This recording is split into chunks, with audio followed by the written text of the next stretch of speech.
नमस्कार दोस्तों। आज हम बात करने जा रहे हैं एक ऐसे सीरियल किलर के बारे में जो जिस कमरे में खून करता था वहीं बैठकर खाना खाता था। उसने काफी सालों तक पुलिस की नाक में दम करके रखा था, क्योंकि वो सिर्फ मर्डर्स ही नहीं करता था बल्कि पुलिस को खुलेआम चुनौती भी देता था कि अगर हिम्मत है तो मुझे पकड़ कर दिखाओ। आज हम बात करने जा रहे हैं चंद्रकांत झा की। बहुत से लोगों की तरह चंद्रकांत झा भी बिहार से दिल्ली काम की तलाश में आया था। तो फिर आखिर हुआ क्या? बिहार के एक छोटे से गांव से निकलकर आया आदमी एक खतरनाक सीरियल किलर के रूप में मशहूर कैसे हो गया? यह कहानी है चंद्रकांत झा की, जो एक मामूली दिहाड़ी मजदूर से दिल्ली के सबसे फेमस किलर्स में से एक बन गया। कहानी शुरू करने से पहले अगर आपने हमारे चैनल को अब तक सब्सक्राइब नहीं किया है तो प्लीज सब्सक्राइब बटन दबा दें। अब आप इस चैनल के मेंबर बनकर भी हमें सपोर्ट कर सकते हैं। कहानी शुरू होती है दिल्ली के तिहाड़ जेल से। 9 फंक्शनल प्रिजन्स वाला तिहाड़ जेल 400 एकड़ से भी ज्यादा एरिया में फैला हुआ है। इस जेल को डिपार्टमेंट ऑफ दिल्ली प्रिजन्स और गवर्नमेंट ऑफ दिल्ली रन करते हैं। यह कॉम्प्लेक्स जनकपुरी में है और तिहाड़ गांव से लगभग 3 किलोमीटर की दूरी पर है। कई सारे गार्ड्स 24 घंटे तिहाड़ जेल की सुरक्षा के लिए तैनात रहते हैं। तिहाड़ जेल का इतना लंबा चौड़ा डिस्क्रिप्शन सुनकर आपको लग रहा होगा कि कोई भी इंसान तिहाड़ जेल के आसपास तो किसी तरह का क्राइम करने के बारे में सोच भी नहीं सकता। लेकिन यहीं पर आप पूरी तरीके से गलत हैं। नवंबर 2003 का वो टाइम तिहाड़ जेल में काम करने वाले पुलिस वालों को बहुत अच्छी तरीके से याद रहने वाला था, क्योंकि उस दिन तिहाड़ जेल के गेट नंबर 1 के बाहर उन्हें प्लास्टिक में लिपटी हुई एक लाश मिली थी।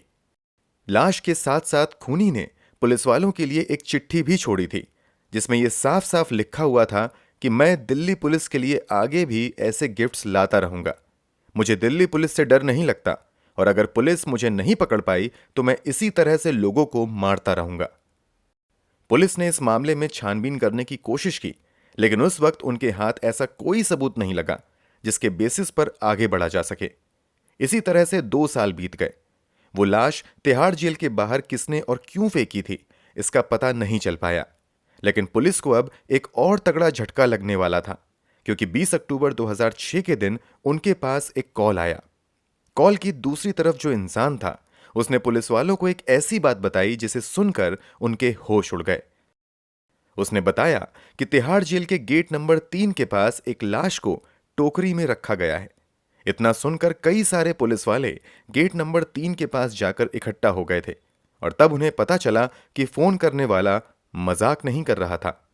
गेट के सामने वाली सड़क के पास सच में एक लाश को टोकरी में बांधकर रखा गया था। सबसे इंटरेस्टिंग बात यह थी कि टोकरी में लाश के साथ साथ पुलिस को दोबारा एक चिट्ठी मिली जो उन्हीं के लिए लिखी गई थी। जब पुलिस वालों ने लेटर पढ़ा तब उन्हें पता चला कि हत्यारे ने उन्हें खुलेआम चैलेंज किया है। लेटर में लिखा था कि मैं बहुत टाइम तक एक नाजायज केस झेलता रहा, लेकिन अब मैंने हकीकत में एक मर्डर किया है। तुम लोग अगर मुझे पकड़ सकते हो तो पकड़ कर दिखाओ। इस लेटर से इतना तो साफ हो गया था कि हत्या करने वाला कोई ऐसा इंसान है जिसे दिल्ली पुलिस पर किसी बात का गुस्सा है, कोई ऐसा जिसकी पुलिस के साथ हिस्ट्री अच्छी नहीं रही है। पुलिस इस मामले को और इन्वेस्टिगेट करने लगी, क्योंकि अब 2 बार ऐसा हो चुका था कि तिहाड़ जेल के बाहर लाशें मिली थीं। पुलिस को इस बात का अंदाजा तक नहीं था कि उन्हें आगे और कितनी लाशें इसी तरह से मिलने वाली हैं। 18 मई 2007 को फिर से एक लाश तिहाड़ जेल के बाहर मिली। ये लाश भी क्रिमिनल ने गेट नंबर 3 के पास ही डंप की थी। पुलिस के लिए अब तक किसी भी लाश को आइडेंटिफाई कर पाना बहुत ही मुश्किल हो रहा था, क्योंकि हर लाश को कई टुकड़ों में काटकर तिहाड़ जेल के बाहर रखा जा रहा था। पुलिस के ऊपर अब प्रेशर आ गया था और उन्हें जल्द से जल्द इस सीरियल किलर का पता लगाना था जो उन्हें बार बार चैलेंज कर रहा था। इन्वेस्टिगेशन ने अब और ज्यादा जोर पकड़ लिया था और अल्टीमेटली सीरियल किलर की एक गलती उस पर भारी पड़ गई। अब तक किलर और पुलिस के बीच ये चूहे बिल्ली का खेल चल ही रहा था कि अचानक से इन्वेस्टिगेशन के टाइम पुलिस को याद आया कि किलर ने जो लेटर लिखे थे उसमें उसने कुछ 2-3 नामों को मेंशन किया था जिससे उसे खास दुश्मनी थी। उसने अपने सीरियल किलर बनने के लिए 2 लोगों को खास तौर पर ब्लेम किया था, जिसमें से एक थे additional deputy commissioner Manish Agarwal और दूसरे थे हवलदार बलबीर सिंह, जो कि तिहाड़ जेल में उस वक्त एक वार्डन थे। इस क्लू के मिलने के बाद पुलिस को और भी क्लू लगातार मिलते चले गए। अब तक ये तो तय हो चुका था कि हत्यारा कोई ऐसा है जो पहले तिहाड़ जेल में था और वहां अपने साथ हुए बुरे बर्ताव की वजह से उसने बदला लेने की ठानी। अपने लेटेस्ट लेटर में खूनी ने यह भी माना था कि नवंबर 2003 को भी लाश उसी ने ही डंप की थी। इससे पुलिस को कम से कम यह पता चल गया कि यह किलर 2003 से पहले तिहाड़ जेल में बंद था। हत्यारे ने आखिरी बॉडी को डंप करने के बाद हरिनगर के एसएचओ से भी तुरंत ही कांटेक्ट कर लिया था और यही उसकी सबसे बड़ी गलती थी। एसएचओ ने हत्यारे से जानबूझकर लंबी बातचीत की ताकि उन्हें उसके बारे में और ज्यादा जानकारी मिल सके। अब उन्हें एक रफ आइडिया हो गया था कि सस्पेक्ट कौन हो सकता था। यह कोई ऐसा था जिसे नॉर्थ वेस्ट डिस्ट्रिक्ट में हुए एक क्राइम की वजह से 2003 में सजा हुई थी और जिसे तिहाड़ के जेल नंबर 3 में लॉन्च किया गया था, जहां हवलदार बलवीर सिंह ने उसके साथ बुरा बर्ताव किया था। बहुत सारे सस्पेक्ट्स को वेरीफाई करने के बाद पुलिस ने 4 लोगों को शॉर्टलिस्ट किया, जिसमें से एक था चंद्रकांत झा। अब आगे का रास्ता आसान था। उन्हें बस चारों सस्पेक्ट्स की हैंडराइटिंग से लाशों के साथ मिले लेटर की हैंडराइटिंग को मिलाना था। पुलिस का चीफ सस्पेक्ट चंद्रकांत झा ही था, लेकिन अब दिक्कत यह थी कि उसकी लोकेशन का कुछ पता नहीं था। वो पुलिस से बचने के लिए बार बार अपने एड्रेस को बदल रहा था, लेकिन पुलिस ने यह फिगर आउट कर लिया कि झा के 4 मेन हाइडआउट्स यमुना विहार, अलीपुर, बडौला गांव और हैदरपुर में हैं। उनका लास्ट क्लू यह था कि चंद्रकांत झा एक स्कूटर में फिट की गई रिक्शा चलाता है। काफी मेहनत के बाद पुलिस ने चंद्रकांत झा को तब पकड़ा जब वो अलीपुर में अपने बच्चों के साथ हलवा खा रहा था। पुलिस ने उसे पकड़ने के बाद उसके मकान की तलाशी भी ली, जहां उन्हें खून से सने चाकू मिले। चाकुओं पर लगे खून का सैंपल चंद्रकांत के सबसे लेटेस्ट विक्टिम दिलीप मंडल के ब्लड से मैच कर गया था। चंद्रकांत की हैंडराइटिंग भी एक पर्टिकुलर लेटर की हैंडराइटिंग से मिल गई थी, जो उसने लाश के साथ तिहाड़ जेल के सामने छोड़ा था। इस तरह से दिल्ली के सबसे खूंखार और रूथलेस किलर्स में से एक अब दिल्ली के पुलिस के हाथ लग चुका था। लेकिन अब बारी थी चंद्रकांत झा के मोटिव को जानने की। आखिर वो लोग कौन थे जिनका मर्डर करके चंद्रकांत झा ने तिहाड़ जेल के पास उनकी लाश को फेंका था। जैसे जैसे चंद्रकांत झा ने पुलिस को उन मर्डर्स और उनके पीछे के मकसद के बारे में बताना शुरू किया, कुछ ऐसी बातें सामने आईं जिन्हें सुनकर कोई भी चौंक जाएगा। पुलिस को सबसे पहले तो यह बात पता चली कि चंद्रकांत ने सिर्फ 3 मर्डर्स नहीं किए हैं। 3 लाशें तो सिर्फ तिहाड़ जेल के पास में मिली थीं, लेकिन उसके अलावा उसने कुछ और लोगों को भी मारा था। इनमें से एक की लाश को उसने मुखमैलपुर के सीवेज ट्रेन के पास 2003 में फेंका था। उसका एक और शिकार मंगोलपुरी नॉर्थ वेस्ट दिल्ली के पास एक सुलभ शौचालय के सामने मिला था। चंद्रकांत ने एक विक्टिम की तो लाश के टुकड़े करके उन टुकड़ों को दिल्ली की 30 हजारी कोर्ट से लेकर बाकी जगहों पर भी फैलाया। इन सब में सबसे हैरान कर देने वाली बात यह थी कि ये सभी विक्टिम्स या तो चंद्रकांत झा के दोस्त थे या फिर उसके साथ काम करते थे। आखिर चंद्रकांत झा अपने ही साथियों को इस तरह मारकर पुलिस को मॉक क्यों कर रहा था? इसके लिए चंद्रकांत झा की बैक स्टोरी को जानना होगा। चंद्रकांत गोसाई गांव की मिडिल क्लास फैमिली से था। उसके पिता राधेकांत झा इरिगेशन डिपार्टमेंट में काम करते थे और मां चंपा देवी एक स्कूल टीचर थीं। आपको ये जानकर हैरानी हो सकती है कि चंद्रकांत जैसे सीरियल किलर के 2 भाई खुद सीआरपीएफ और बिहार स्टेट पुलिस में हैं।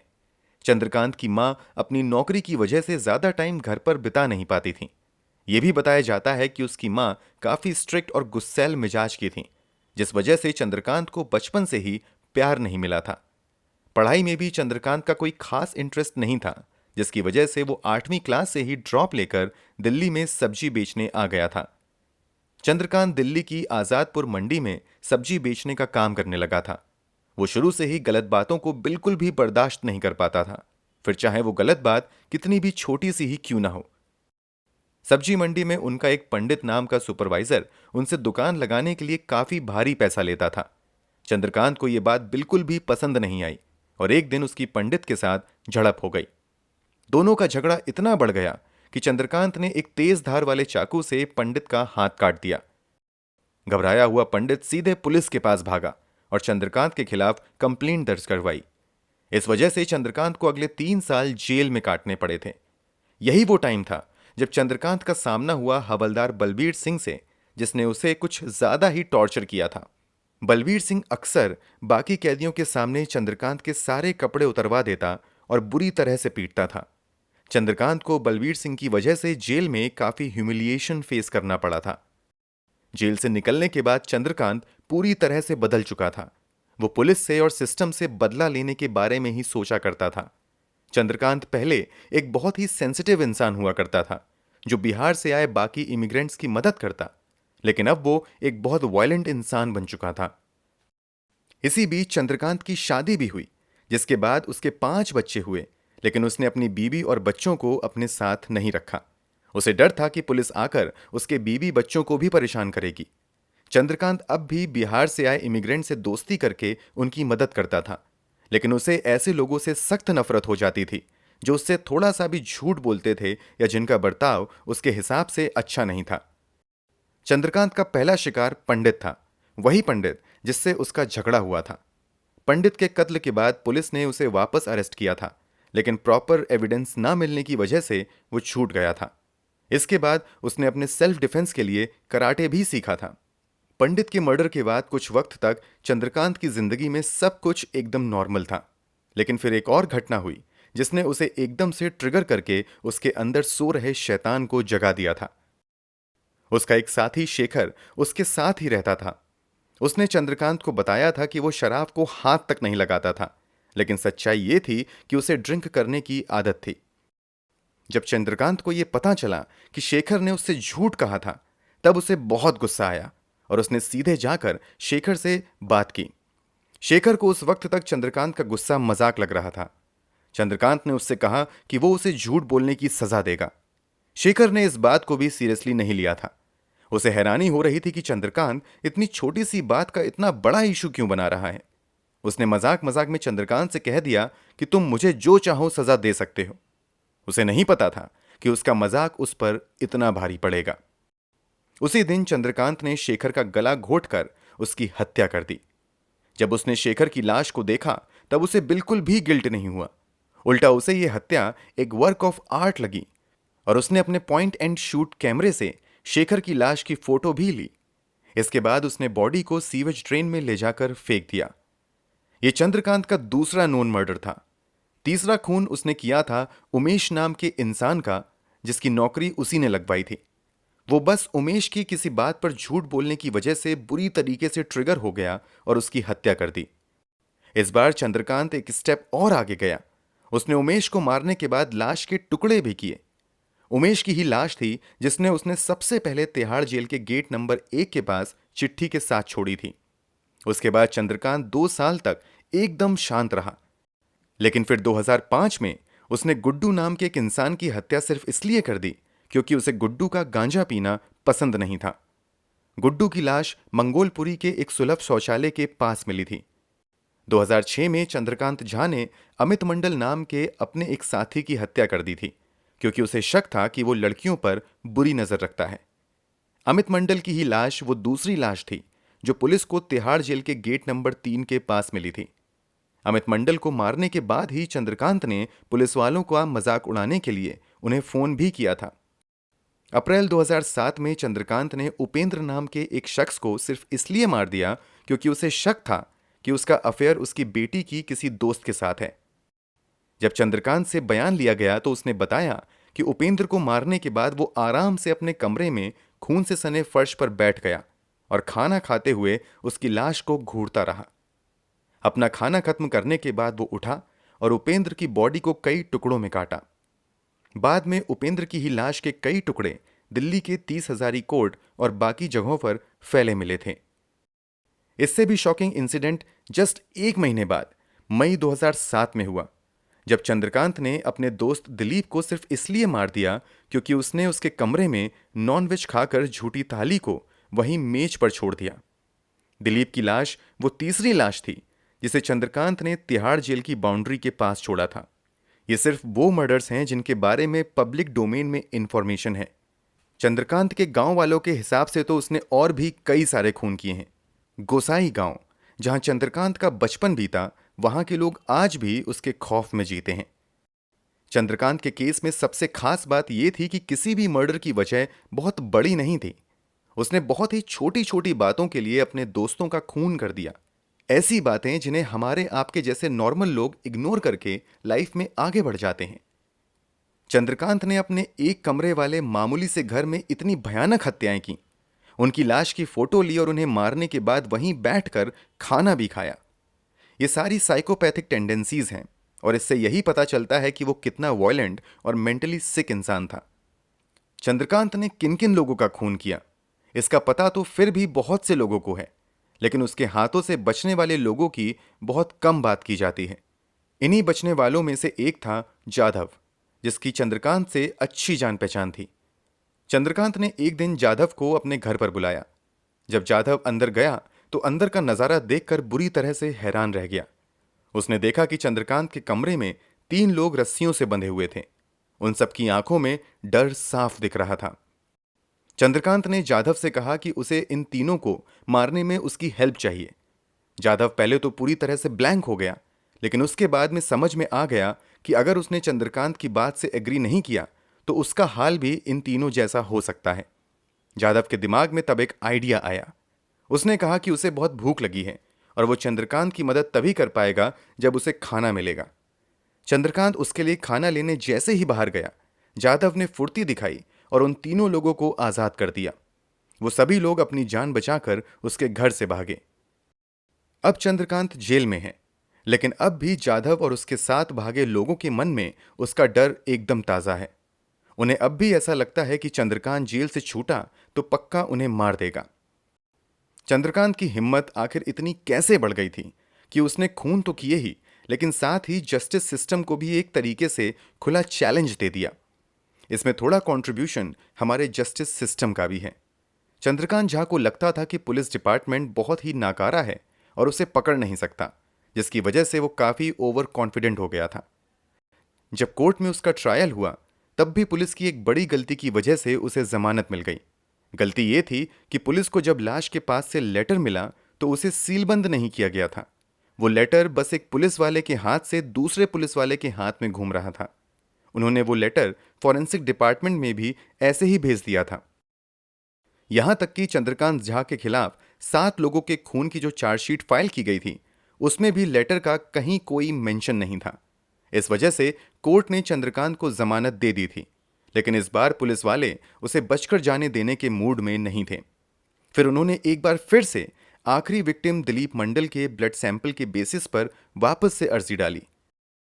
अदालत को भी ये एविडेंस काफी ठोस लगा और उन्होंने चंद्रकांत की जमानत को खारिज करके 7 मर्डर का उसके ऊपर मुकदमा चलाया। 5 फरवरी 2013 को लोअर कोर्ट ने चंद्रकांत झा को फांसी और उम्रकैद की सजा सुनाई थी, लेकिन बाद में जब यह मामला ऊपरी अदालत में पहुंचा तब उसकी सजा को पूरी तरीके से उम्र कैद में बदल दिया गया। अब चंद्रकांत झा उसी तिहाड़ जेल के अंदर है जिसके बाहर कभी उसने लाशों को फेंक कर पुलिस को बड़ा परेशान किया था। इस केस से यह तो जाहिर है कि चंद्रकांत के अंदर बचपन से ही बहुत सीवियर मेंटल इश्यूज थे। जब वो दिल्ली गया और उसे जेल के अंदर खराब कंडीशंस को फेस करना पड़ा तो ये इश्यूज और भी ज्यादा एम्पलीफाई हो गए। छोटी छोटी बातों पर अपने दोस्तों या साथ में काम करने वालों को मार देना इसी बात का एग्जाम्पल है कि चंद्रकांत का टॉलरेंस लेवल बहुत कम था, और जब कोई भी उसका कहना नहीं मानता था तो उसे इतना गुस्सा आ जाता था कि वो उसकी हत्या तक कर देता था। जेल में 15 साल बिताने के बाद 16 अगस्त 2023 को चंद्रकांत झा को 90 दिन के पेरोल पर रिहा किया गया था। चंद्रकांत ने कहा था कि 4 बेटियों का पिता होने के नाते उसे अपनी सबसे बड़ी बेटी के लिए योग्य वर ढूंढना है, जिसकी वजह से उसका बाहर जाना जरूरी है।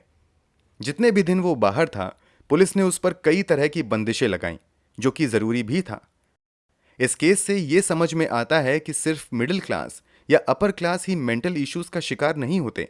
गरीबी और खराब कंडीशंस की वजह से लेबर क्लास को भी मेंटल प्रॉब्लम्स हो जाती हैं, जिन्हें टाइम रहते रिजॉल्व करना बहुत जरूरी है, ताकि दुनिया में कोई और चंद्रकांत झा ना बने। दोस्तों, क्या यह सजा चंद्रकांत के लिए काफी है? आपको क्या लगता है? हमें कमेंट करके जरूर बताएं।